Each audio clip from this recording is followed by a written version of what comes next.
Viral di media sosial, 118 kartu Indonesia Sehat ditemukan seorang pemulung terbuang di kali Desa Menyali, Kecamatan Sawan, Buleleng. Kis itu disebut-sebut ditemukan dalam kondisi terbungkus di dalam sebuah kresek.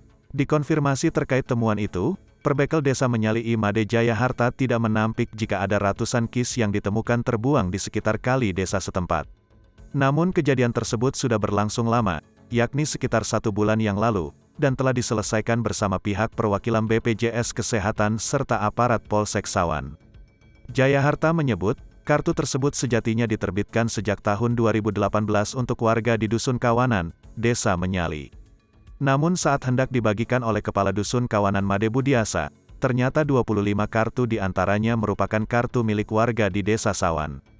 Serta ada pula yang ditemukan kartu ganda. Sang kepala dusun pun sudah berniat untuk mengembalikan kartu itu ke Dinas Sosial Buleleng.